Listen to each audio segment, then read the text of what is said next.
ধন্যবাদ। আমি উন্নয়নের বিষয়গুলো আপনারা দেখছেন যে আমি এই বিষয়গুলোকে অত হাইলাইট করে বলতে যাই না, কারণ উন্নয়নের ওয়াদা বাংলাদেশ জামাত ইসলামের মানুষ যে ওয়াদা করে, এই ওয়াদাকে তারা পূর্ণাঙ্গরূপে রূপ না দিতে পারলে তারা ওয়াদা খেলাফি হিসেবে নিজেকে মনে করে। যার কারণে আমি ওইভাবে বলি নাই।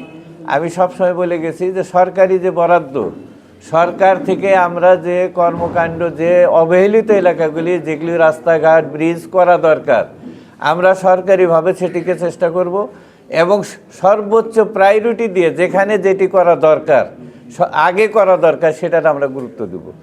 এবং একটা কথা আপনাদের সবাইকে মানতে হবে, মানে ছিদ্রবিহীন যদি খলাই হয়, ঝুরি হয়, সেটিতে যদি কিছু রাখা যায় সেটি কিন্তু নিঃশেষ হয়ে যায় না, তাই না? আর ছিদ্রওয়ালা যদি ঝুরি হয়, তো এই ঝুরিতে যতই রাখেন বের হয়ে যেতে থাকবে। যদি নেতা এবং যে জনপ্রতিনিধি যদি ছিদ্রবিহীন হয়, তাইলে উন্নয়ন কর্মকাণ্ড, যে রাস্তাটিকে আপনি 2 বছর পরে রিপেয়ারিংয়ের প্রয়োজন হবে, যে বরাদ্দ দেশে হয়, সেই রাস্তায় যদি জনপ্রতিনিধি সঠিকভাবে কাজ করে নিতে পারেন, আমি 100% বলবো না, 80 থেকে 90% কাজ যদি করিয়ে নিতে পারেন, সেই রাস্তাটি যে মেয়াদ দেওয়া থাকে সেই মেয়াদ উত্তীর্ণ করে সেই রাস্তাটি চলবে। কিন্তু দেখা যায় মেয়াদ উত্তীর্ণ হয় না, তার আগে রাস্তাটি ধ্বংস হয়ে গেছে। এই জন্য এই বিষয়গুলি আমাদের নখদর্পণে থাকবে। এবং আপনারা জানেন আমি বিশেষ করে আমানতদারিতায় এবং এখানে কোনো খেয়ানতের কারো ভিতরে যদি এই পরিলক্ষিত হয়, আমি 1 তিল পরিমাণ তাকে ছাড় দিব না। সেটি যে সরকারি কর্মচারী হন, ঠিকাদার হন, আর যেই হন। এই আমার কথার কারণে কিন্তু আমার নির্বাচনের হয়তো ক্ষতিও হতে পারে।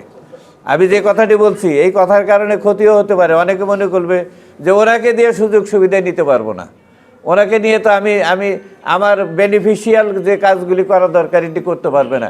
কিন্তু আমি কোনো ব্যক্তির বেনিফিট দেখব না, আমি দেখব জনগণের বেনিফিট। যেখানে জনগণ সবচাইতে লাভবান হবে সেই কাজটি আমাকে করতে হবে। আর আমি আরেকটি বিষয় যেটি জানি, যে আমাদের চিলমারি এবং রৌমারির সাথে যে সেতুটি, এই সেতুটির সাথে সম্পৃক্ত রয়েছে অনেক কিছু। এই রৌমারি রাজীবপুর চিলমারির উন্নয়নের একটি সূতিকাগার হলো এই সেতু। এই সেতুর যদি উন্নয়ন হয়, এই সেতুটি যদি এখানে হয়, রেল লাইন অবশ্যই আসবে, রাস্তাঘাটের আরও উন্নয়ন হবে।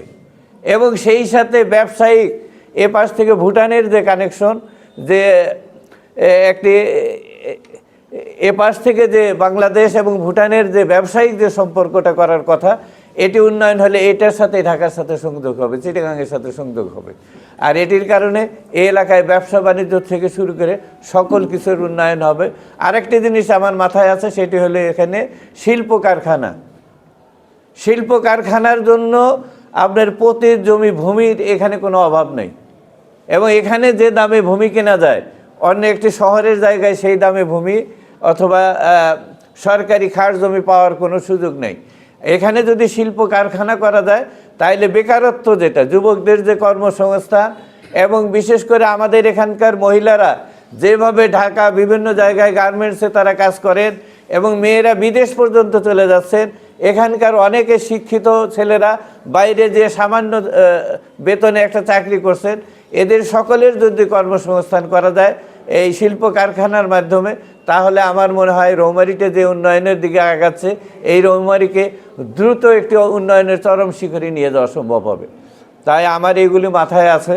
আল্লাহ যদি আমাকে ক্ষমতায় নেন, আমি উন্নয়নের জন্য যে কাজগুলি করলে জনগণের উন্নয়ন হবে, এই কাজগুলির প্রতি আমার ব্যক্তি কোনো উন্নয়নের দিকে আমি ধাবিত হব না, কোনো ব্যক্তির কোনো লোভ লালসা পূরণের জন্য আমি ধাবিত হব না। আর আপনারা জানেন আমার ব্যক্তি কোনো ওইরকম কোনো লোভ লালসা আশা আকাঙ্ক্ষা নাই। আমার ন্যূনতম জীবন জীবিকা অতিবাহিত করে যদি আল্লাহ পাক চলতে চান, এটাই জন্য আমার জন্য যথেষ্ট। তাই আমি বলবো যে উন্নয়নের বিষয়ে আমি প্রায়োরিটি ভিত্তিতে আমি কাজ করবো ইনশাল্লাহ। ধন্যবাদ।